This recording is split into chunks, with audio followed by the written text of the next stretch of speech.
Qui représentez-vous, monsieur Alexandre De Croo? Alexander De Croo.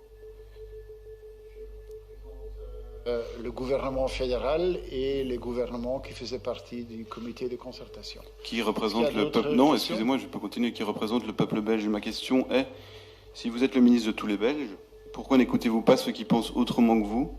Pourquoi basez-vous vos décisions sur une poignée de scientifiques, alors que je vous ai déjà indiqué l'erreur soulevée par de nombreux scientifiques et médecins que je rencontre en tant que journaliste, de baser le comptage des malades sur des tests PCR dont les cycles d'amplification sont beaucoup trop grands. Le 40 cycles, qui est utilisé dans beaucoup de laboratoires, est probablement le meilleur compromis. On trouve du vrai virus, mais parfois du cadavre de virus, on est bien d'accord. Hein. Le labo que j'ai interviewé, donc il monte à 40 c'est cycles. de trop, hein, c'est beaucoup. Hein.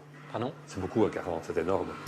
Je ne comprends pas pourquoi toute voix dissidente est censurée, et que je comprends votre position, je la respecte, mais normalement, une démocratie, il doit pouvoir y avoir du débat, et toutes les positions différentes doivent pouvoir être entendues. Ma question est pour M. Van den Broek aussi. Pourquoi toute voix dissidente est censurée? J'ai compris votre question.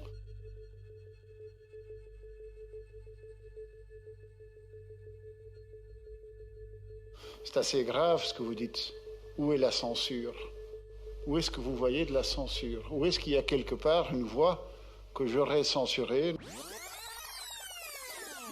Donc là, on est en conférence de presse le 27 novembre et je tente 5 fois d'avoir la parole. Et c'est tout à fait impossible. Je viendrai vers vous plus tard, monsieur, oui. Bonsoir. Je demande la parole depuis longtemps. Oui, je viens vers vous, monsieur, pas de problème. Bonsoir. Oui, je viens là et puis je... Et donc, il me propose de poser ma question à la fin. Et là, le générique de fin démarre. Et la conférence de presse, au fait, est terminée. Donc, la régie lance volontairement le générique de fin. Donc, la vidéo est dans un premier temps postée. Elle fait 1h09 minutes.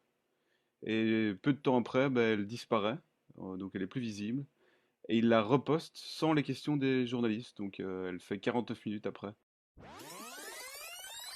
Donc, on se retrouve après à la conférence de presse du 5 février 2021. Il coupe mon micro juste après que j'ai dit bonsoir, en fait.